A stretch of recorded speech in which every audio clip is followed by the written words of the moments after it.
সম্মানিত দর্শক, অভিনন্দন বাংলা টেলিকাস্টে।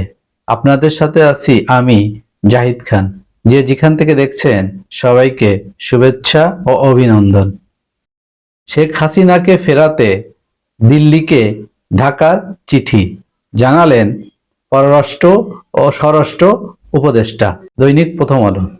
হাসিনাকে ফেরত চেয়ে ঢাকার পাঠানো কূটনৈতিক নোট পেয়েছে দিল্লি। ইত্তেফাক। দর্শক, ভারতের সাথে বাংলাদেশের একটি প্রত্যর্পণ চুক্তি আছে, আর সেই চুক্তি অনুযায়ী বাংলাদেশ সরকার ভারতের কাছে সাবেক প্রধানমন্ত্রী শেখ হাসিনাকে মানবতা বিরোধী অপরাধের বিচারের জন্য অফিসিয়ালি ফেরত চেয়েছে। ভারত সরকার প্রত্যর্পণ চুক্তি অনুযায়ী শেখ হাসিনাকে ফেরত দেওয়ার ব্যাপারে কি বলেন, এখন সেটা দেখার বিষয়। প্রথম আলোর রিপোর্টে মানবতা বিরোধী অপরাধের অভিযোগে সাবেক প্রধানমন্ত্রী শেখ হাসিনাকে ফেরত পাঠাতে ভারতের কাছে চিঠি পাঠিয়েছে বাংলাদেশ। পররাষ্ট্র উপদেষ্টা মোহাম্মদ তৌহিদ হোসেন সাংবাদিকদের এ তথ্য জানান। স্বরাষ্ট্র উপদেষ্টা লেফটেন্যান্ট জেনারেল অবসরপ্রাপ্ত মোহাম্মদ জাহাঙ্গীর আলম চৌধুরীও একই কথা জানিয়েছেন। পররাষ্ট্র উপদেষ্টা বলেন, সাবেক প্রধানমন্ত্রীকে বিচারের সম্মুখীন করার জন্য বাংলাদেশ ফেরত চেয়েছে, এটা ভারতকে জানানো হয়েছে। তিনি আরও বলেন, এ বিষয়ে ভারতকে নোট ভার্বাল পাঠানো হয়েছে।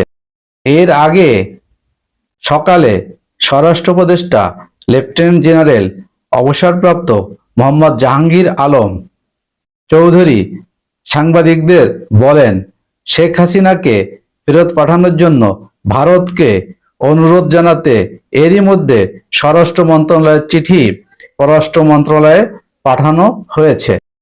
এটা প্রক্রিয়াধীন আছে।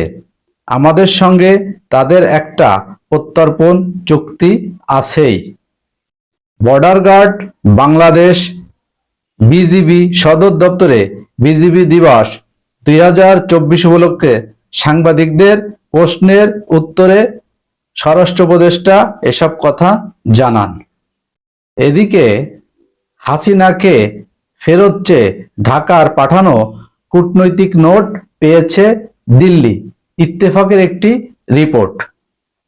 সাবেক প্রধানমন্ত্রী শেখ হাসিনাকে ফেরত চেয়ে ঢাকার দেওয়া কূটনৈতিক পত্র গ্রহণ করেছে দিল্লি।